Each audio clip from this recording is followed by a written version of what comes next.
Selamat datang di Flash News Beta TV. Berdasarkan data dari Dinas Pertanian Kota Semarang, luas lahan pertanian tinggal 6% dari total luas keseluruhan Kota Semarang. Untuk itu, Pemkot Semarang menginisiasi urban farming agar petani bisa menanam di lahan perkotaan yang terbatas. Kepala Dinas Pertanian Kota Semarang, Hernowo Budiluhur mengatakan, di dalam Perda tentang tata ruang, mengatur luasan lahan untuk pertanian sebanyak 6% yang harus dipertahankan dan tidak boleh diubah fungsinya menjadi lahan lain. Untuk itu, ia mendorong urban farming karena dengan urban farming bisa memanfaatkan setiap jengkal tanah yang tadinya bukan untuk pertanian menjadi lahan produktif. Sedangkan untuk program urban farming, Pemkot Semarang sudah mengeluarkan yang namanya Perwal tentang pembudayaan urban farming. Karena pandemi, banyak orang stay at home. Hal itu membuat masyarakat banyak yang melakukan kegiatan menanam di rumah masing-masing untuk mencukupi kebutuhan setiap hari. Sampai saat ini, pihaknya sedang mendorong masyarakat agar melakukan urban farming melalui pembentukan kelompok di daerah. Untuk itu, pihaknya juga menyediakan pelatihan bagi warga yang berminat untuk melakukan urban farming.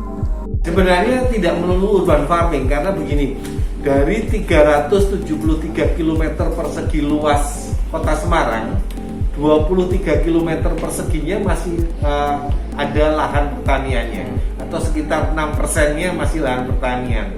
Nah, itu yang kita pertahankan, termasuk yang bisa menghasilkan produk-produk pertanian di samping urban farming tentunya.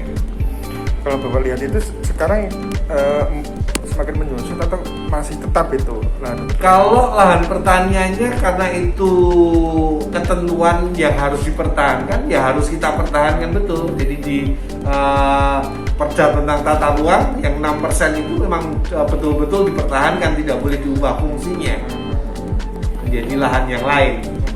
Di sisi lain juga ada perkembangan di urban farming juga. Ya, untuk meningkatkan produktivitas untuk perkotaan ini kita dorong dengan kegiatan-kegiatan urban farming, karena dengan kegiatan urban farming kita manfaatkan betul setiap jengkal tanah yang tadinya bukan tanah untuk pertanian, tetapi kita manfaatkan untuk menjadi lahan-lahan produktif dengan mengaplikasikan berbagai teknologi yang ada, misalnya dengan hidroponik, vertikultur, hidroponik, aquacultur dan sebagainya. Sejauh ini sudah ada 116 kelompok tani urban farming. Selain itu, banyak juga kelompok-kelompok RT yang juga melakukan urban farming. Jika di total sudah ada 500 bibit baru yang melakukan urban farming di Kota Semarang. Terima kasih sudah menyaksikan Flash News. Selalu perbarui informasi Anda di Beta TV dan portal berita betanews.id. Sampai jumpa.